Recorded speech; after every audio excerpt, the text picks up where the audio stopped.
Hello friends and investors and traders. आज के video में आपका स्वागत है। डिस्क्लेमर से शुरू करते हैं। हम कोई से भी रजिस्टर्ड एनालिस्ट नहीं है, तो यहाँ पे जो भी चर्चा होगी, कोई भी स्टॉक की बात होगी या मार्केट की कोई भी बात होगी, वो एजुकेशनल पर्पस के लिए होगी। कोई भी टिप्स नहीं समझना है और बाई या सेल की कोई रिकमेंडेशन नहीं समझना है।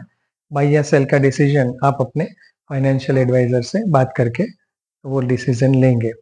यहाँ पे कोई भी चर्चा होगी या आपका प्रॉफिट और लॉस जो कुछ भी है उसके लिए हम रिस्पॉन्सिबल नहीं होंगे, क्योंकि ये सब जो डिसीजन आप लोगे उसके आधार पे आप अपना इन्वेस्टमेंट करोगे और आप खुद ही अगर स्टडी करके करते हो तो आपके लिए वही अच्छा है। सेबी ने भी ये डिस्क्लेमर इसीलिए रखा है ताकि जो रिटेल इन्वेस्टर है उनको ये रिस्क का पता चले कि स्टॉक मार्केट जो है उसमें एक रिटर्न के साथ रिस्क जो है वो भी इन्वॉल्व होता है।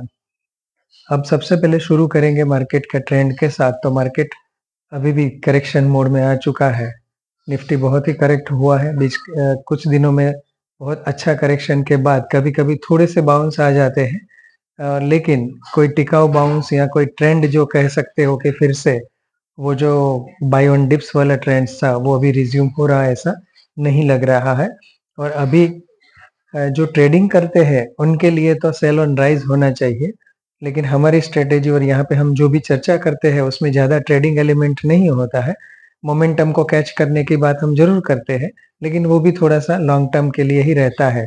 डेली ट्रेडिंग का तो यहाँ पे हम अभी कुछ कवर नहीं कर रहे हैं। तो मोमेंटम ट्रेडिंग के लिए अगर मार्केट को देखा जाए तो अभी थोड़ा सा करेक्टिव मोड में है। तो जैसे लास्ट वीडियो में भी बताया था कि बाजार करेक्ट होता है तो आप कैसे उसको मैनेज कर सकते हो, अपना रिस्क मैनेज कर सकते हो। आज के वीडियो में ये बात करेंगे कि बाजार अगर करेक्शन होता है तब आपको क्या करना चाहिए, कौन से स्टॉक इकट्ठा करने चाहिए, कितने क्वांटिटी में, कौन सी स्ट्रेटेजी से जाना चाहिए।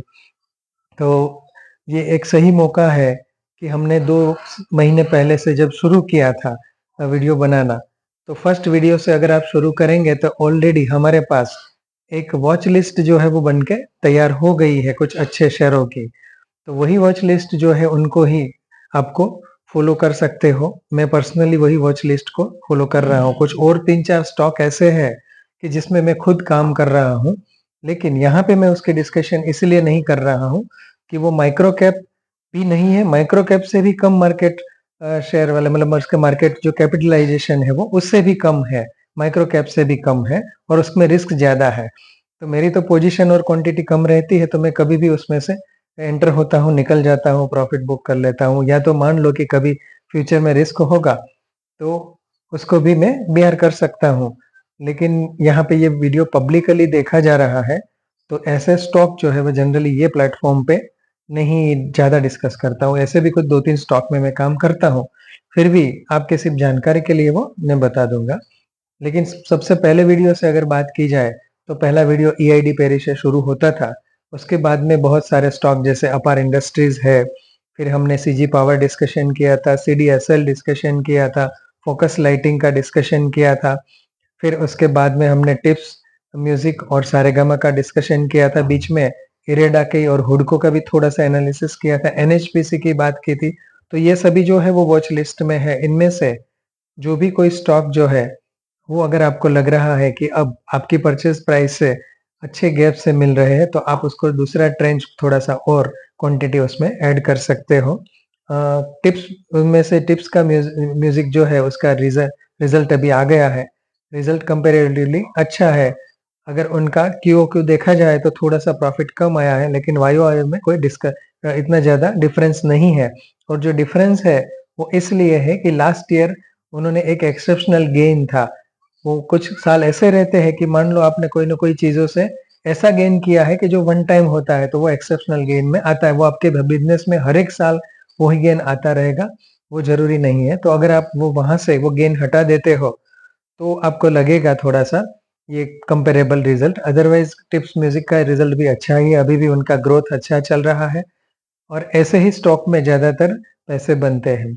अब मान लो कि बाजार जो है वो रिकवरी मोड में है, यहाँ से हो सकता है कि और आगे गिर सकता है और भी बाजार नीचे आ सकता है। तो तब आपको कौन से स्टॉक ऐड करने चाहिए या तो होल्ड करने चाहिए, तो ऐसे स्टॉक को फिर से मैं कहूँगा कि ऐड करने चाहिए कि जिसमें ग्रोथ अच्छी हो, जिनकी प्रॉफिट ग्रोथ अच्छी हो, रेवेन्यू ग्रोथ अच्छी हो, लेकिन प्रॉफिट ग्रोथ और रेवेन्यू ग्रोथ जो है वो कंसिस्टेंट आपको देखनी चाहिए। अदरवाइज ऐसे बहुत सारे स्टॉक है कि जिसमें अभी पिछले 6 महीने से 1 साल से अच्छी प्रॉफिट ग्रोथ देखी जा रही है, लेकिन हो सकता है कि आगे वाले क्वार्टर में फिर वो ना भी मेंटेन हो।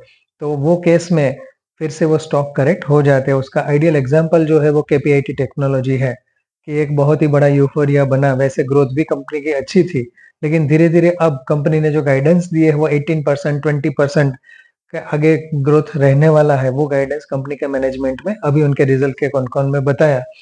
तो वो ग्रोथ के लिए कंपनी को इतना ज़्यादा पी मार्केट जो है वो नहीं देगा। तो आज उनमें भी ज़्यादा करेक्शन देखने को मिला। ये एक आइडियल एग्जांपल है कि अगर कंपनी की ग्रोथ बरकरार नहीं रहती है, तो स्टॉक प्राइस भी वो हिसाब से थोड़ी करेक्शन होती है। आगे जाके उनको वो वैल्यूएशन नहीं मिलती है। इसका और एक पुराना एग्जांपल डीमार्ट ऑलरेडी है कि एक समय पे डीमार्ट जो है वो 44%, 40%, 35% की ग्रोथ से चल रहा था और अभी बहुत ही रीजनेबल मतलब डबल डिजिट वाले थोड़े से मिडल ऑर्डर में चल रही है उनकी ग्रोथ। तो उसके लिए उसको 100 का पी, 80 का पी, 100 के ऊपर का पी नहीं मिल सकता है। तो ऑब्वियस है कि उसमें टाइम करेक्शन होगी या तो फिर प्राइस करेक्शन होगी। तो ये हमारा जो लिस्ट है वो आपके सामने ऐसे ही रहेगा। जो पूरा मैंने अभी बताया उनमें से ही ज़्यादातर मेरी कोशिश तो यही रहेगी कि मेरे पोर्टफोलियो में उनमें से ही कोई स्क्रिप्ट जो है उसको मैं चर्निंग करता रहूँगा। लगेगा कि थोड़ा-सा और ज़्यादा करेक्ट हो रहा है। और एक जो रह गई वो थी आयन एक्सचेंज। बाकी कोई कंपनी के रिज़ल्ट जो है वो अभी उसका स्टडी नहीं हुआ है और बहुत सारी के अभी आए ही नहीं है। जैसे आईटी के सबसे पहले आते हैं, उसके बाद में बहुत सारी कंपनियों के शुरू होंगे। जैसे ही ये हमारी वॉच लिस्ट में जो भी स्टॉक है, उनमें से जितने भी कंपनियों के रिज़ल्ट जैसे आते रहेंगे, यहाँ पे आपको अपडेट उसकी मिल जाएगी। और जल्द ही बाकी के जो 2 इश्यू है यही टाइम पे अभी चालू हो रहे हैं, उनकी भी एक वीडियो जो है वो आपको बना के मिल जाएगी। उसमें खास करके एक बायोफ्यूल वाला जो इश्यू है वो और एफकॉन का है। तो ये 2 आईपीओ का डिटेल्स भी जल्द ही आपको यहाँ पे वीडियो की रिलीज़ में मिलेगा। आपके कमेंट ज़रूर लिखिएगा, आपको कोई क्वेरी है, कोई क्वेश्चन है, उसके लिए आप ज़रूर बताइएगा।